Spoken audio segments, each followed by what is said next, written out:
It was the kind of night that shimmered in memory, a collision point where glamour met a hard truth about the human spirit. On August 12, 1962, the Copa Room at the Sands Hotel in Las Vegas was not just a venue, it was the beating heart of American cool. The air was thick with cigarette smoke, the clink of highball glasses, and a palpable, electric anticipation. The Rat Pack, Frank Sinatra, Dean Martin, Sammy Davis Jr., Peter Lawford, Joey Bishop, were in the third week of their famed summit at the Sands, a residency that had blurred the lines between a concert, a party, and a cultural event. Each night was a masterclass in effortless charisma, a seamless pas de deux of jazz standards, boozy banter, and pure, unadulterated star power. They weren't just performing, they were living out a fantasy of masculine camaraderie and sophisticated fun for a rapt audience. But tonight, beneath the glittering surface and the swinging rhythms, a darker, more brutal reality was about to intrude. This night would forge a legend not from song, but from silence, defiance, and the quiet, terrifying courage required to draw a line in the sand. The show unfolded with its usual magnetic rhythm. Sinatra, the charismatic ringleader, commanded the stage with a conductor's ease. Martin, the lovably inebriated crooner, a persona as carefully crafted as his signature suit, delivered his lines with a wink and a slur that belied razor-sharp timing.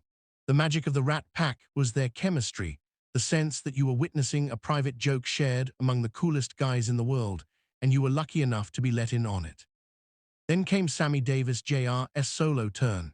When Sammy took the stage, the energy shifted. The casual cool tightened into focused intensity. He launched into "I've Got You Under My Skin," but he wasn't merely singing Cole Porter's lyrics. He was dissecting them, rebuilding them from the ground up with a volcanic infusion of jazz, soul, and sheer physical virtuosity. His body moved with a dancer's precise grace, his voice ranging from a tender whisper to a soaring, gospel-tinged wail. He was a compact supernova of talent, giving a performance so raw and complete it felt less like entertainment and more like a soul being offered, naked and vulnerable, under the lights. At a prime front row table, however, the art was lost on a different kind of audience. Seated with a phalanx of 6 associates was Victor Vic the Blade Duca, a capo in the Chicago outfit. He was a man built from intimidation, thick-necked, with cold eyes that scanned the room not for pleasure, but for points of weakness. He and his men were deep into a long night of drinking, treating the spectacle before them not as artistry, but as a service industry. They were the paying customers, and the icons on stage were there to serve their amusement. Throughout the earlier acts, Vic had maintained a running commentary, a low stream of disparaging remarks and coarse jokes meant for his table alone. It was the entitled muttering of a man accustomed to owning the room, a subtle assertion of power that those on stage had learned, through bitter experience, to tune out. Dean, watching from the shadowed wings, had seen the man's type before. Frank had noticed the disrespectful chatter too. A tension began to simmer just beneath the cool facade of the performance. As Sammy built towards the song's devastating crescendo, pouring every ounce of his being into the final, wrenching notes, Vic Duca's quiet contempt boiled over into active malice. The subtle commentary was no longer enough. He wanted a more visceral reaction, a demonstration of his power that would entertain his crew. Reaching for a bottle of Dom Perignon, the expensive prop of high rollers, he popped the cork. But this wasn't a celebration. In a deliberate, contemptuous arc, he sprayed the jet of foaming champagne directly at Sammy Davis Jr. on stage. The effect was instantaneous and catastrophic. The icy liquid struck Sammy mid-note, drenching his immaculate tuxedo, stinging his eyes, flooding his mouth. The soaring voice cut off in a shocked gasp. The band faltered, the music dissolving into discordant confusion. Sammy stumbled back a step, a purely instinctual recoil from the assault, his hands flying to his face to wipe away the stinging alcohol. The spell of the performance was utterly, violently shattered. In its place rose the sound of Vic Duca's laughter, a loud, braying, triumphant sound echoed by his sycophantic crew. "Dance, Sammy," Vic shouted over the sudden, horrified quiet that had gripped the audience. "Come on, dance for us. Isn't that what you people do?" The silence that followed was deafening, a vacuum that swallowed 2,000 breaths. This was no longer Vegas. This was a stark, ugly tableau. The racist slur hung in the air, inseparable from the act. This was not a heckler. It was a deliberate, calculated act of racist humiliation. Vic Duca, a man backed by the implicit violence of the syndicate, was treating one of the world's greatest living entertainers as a performing animal, a subhuman spectacle for his personal enjoyment.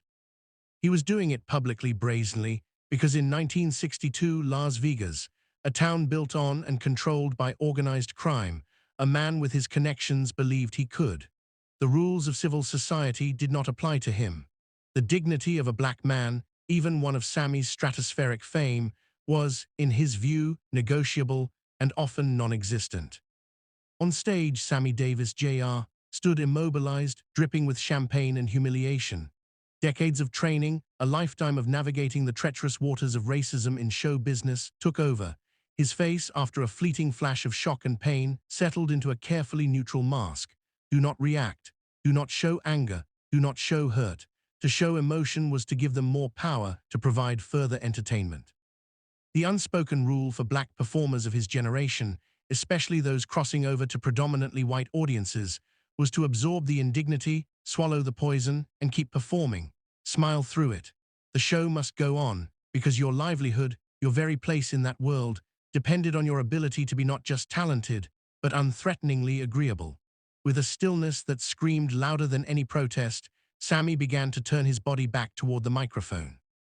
He was preparing to do the impossible, to continue, to pretend the violation hadn't happened, to once again swallow his dignity for the sake of the performance, the crowd, and his own survival in an industry that demanded such sacrifices. He never reached the mic. From the darkness of the wings, a figure emerged. It was Dean Martin, but this was not the Dean Martin of the stage persona, the tipsy, playful, everybody loves Dean crooner. This man walked with a slow, deliberate gravity.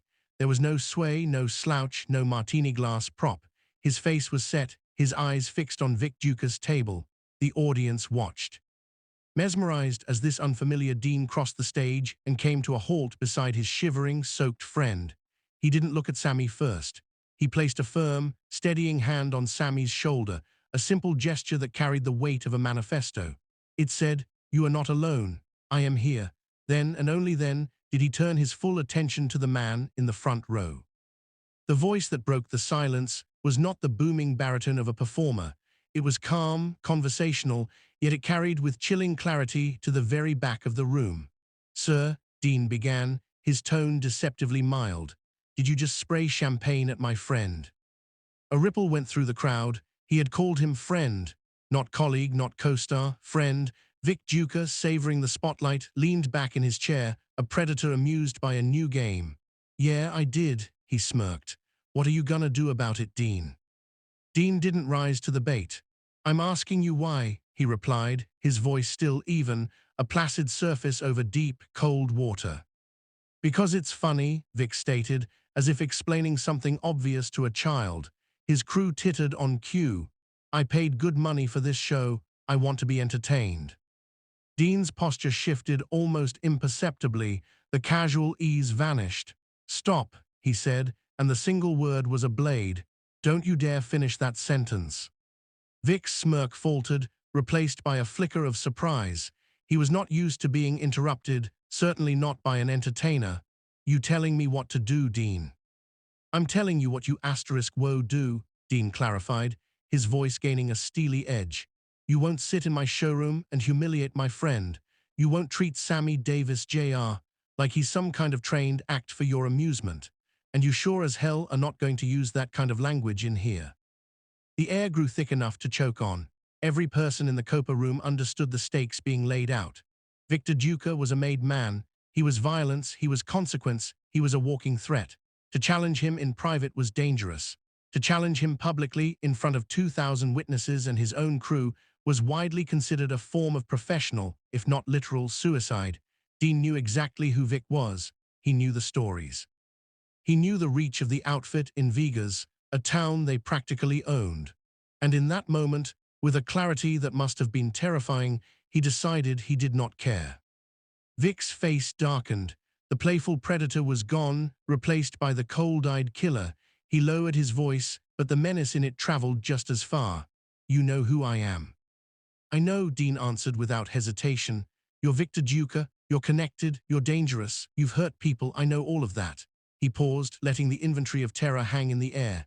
Then he delivered the pivot that changed the entire equation. You know what else I know? I know that none of it matters right now. Because right now, you're just a man who threw champagne at my friend, and I want to know what you're going to do about it. The sheer, breathtaking audacity of the statement left Vic momentarily speechless. He had expected fear, appeasement, perhaps a hurried apology from Dean Asterisk. He had not expected to be morally cornered and reduced to his essential action. Asterisk gonna do about asterisk it? Vic repeated, incredulous. Dean, you got this backwards. You should be asking what I'm gonna do to you for talking to me like this. Dean's response was simplicity itself, a statement of principle so pure it disarmed the logic of violence. I don't care what you do to me. The words were quiet, absolute, but you're going to apologize to Sammy, right now, in front of everyone. Or what? Vic sneered, the classic retort of power. Dean laid out his terms and in doing so revealed his weapon. It wasn't a gun or a goon, it was publicity. Or the show stops. Right now, we walk off this stage, everyone in this room gets their money back, and I will make sure everyone knows exactly why. That Victor Duca came to the Sands, humiliated Sammy Davis Jr. with racist abuse, and when asked to apologize like a man, refused. He leaned slightly forward. I'll make sure that story is in every newspaper in America by tomorrow morning. It was a masterstroke. Dean had understood the one vulnerability of a man like Vic Duca in that setting, his boss's bottom line. The mob's investment in Las Vegas was about building a respectable, tourist-friendly facade over their criminal enterprises. A public, racist scandal involving a beloved star could bring unwelcome heat from the press, from activists, from a public beginning to stir with the civil rights movement. It was bad for business. Vic was no longer just a tough guy intimidating a singer. He was an employee risking his boss's lucrative operation. By now, the rest of the Rat Pack had silently assembled at the edge of the stage. Sinatra stood ready, his famous temper a palpable, simmering force. Lawford and Bishop flanked him. Their presence was a silent, powerful backup, but this was Dean's fight. He had drawn the line, and he stood alone in front of it. Vic Duca looked around. He saw 2,000 faces watching him, waiting. He saw the united front on stage. He was in a trap, not of force, but of optics and consequence. His power, which relied on shadow and fear, was useless in the blazing light of public shame Dean had switched on. Finally, he stood. The movement was stiff, angry. He looked at Sammy, who was watching this surreal drama unfold with a mixture of awe and disbelief. I apologize, Vic spat. The words dragged from him. Dean didn't blink. Louder, so everyone can hear you. A muscle twitched in Vic's jaw. He raised his voice, each syllable a concession ground out between clenched teeth. I apologize to Mr. Davis. It was inappropriate and disrespectful. It won't happen again. Dean turned, his gaze softening as it landed on Sammy. Sam, you accept his apology. Sammy Davis Jr., the professional who had braced for more abuse, found himself witnessing his own vindication. The tears that welled in his eyes had nothing to do with champagne. They were for the friend who had just risked everything he had. Yeah, Dean, he said, his voice thick with emotion. I accept. Only then did Dean address Vic again, his tone shifting from confrontation to cold authority. Good. Now you and your crew can stay and enjoy the show, or you can leave. But if anyone at your table disrupts this performance again, you'll all be escorted out. He took a final step, driving the lesson home. And Victor, if I ever hear that you've treated any performer at any venue in Vegas with that kind of disrespect again, I'll make it my personal mission to make sure every entertainer in this city knows not to perform anywhere you're in attendance. Are we clear? After a long, hate-filled stare, Vic Duca gave one curt, defeated nod. He sat down, his evening ruined. His authority publicly neutered. His crew followed suit, suddenly subdued and small. Dean then turned to the bandleader, his voice returning to its familiar, easy cadence as if flipping a switch. From the top, I've got you under my skin. And this time, he added, with a glance toward the front row, nobody interrupts. The music swelled again. Sammy Davis Jr., still drenched, began to sing, but the performance was transformed. The technical mastery was still there, but now it was fused with a raw, cathartic power. He was no longer singing a love song, he was singing a hymn of resilience, a ballad of gratitude, a testament to the friend beside him who had turned humiliation into honor. When he finished, the audience erupted.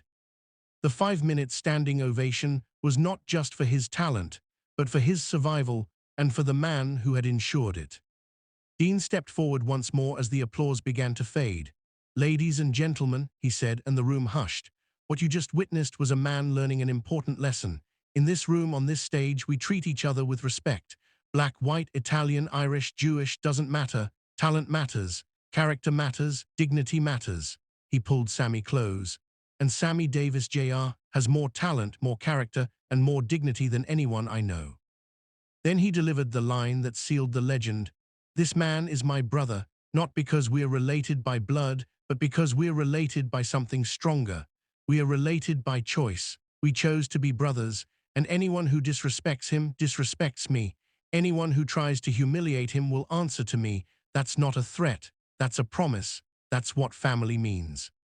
Backstage, after the curtain fell, the adrenaline faded, leaving behind the sobering reality of what had just occurred. Sammy found Dean in his dressing room, the casual bravado gone, looking weary. "Dean, what you did out there," Sammy began, his voice trembling. "Vic Duca is connected. He's dangerous. You called him out in front of everyone. You know what he might do." Dean met his friend's worried gaze. "I know, Sam. I know exactly what he might do, but I had a choice out there. I could let him humiliate you and do nothing, or I could stand up and say it's not okay. Those were my only two choices, and living with myself if I'd chosen the first one, that's not living, that's just existing."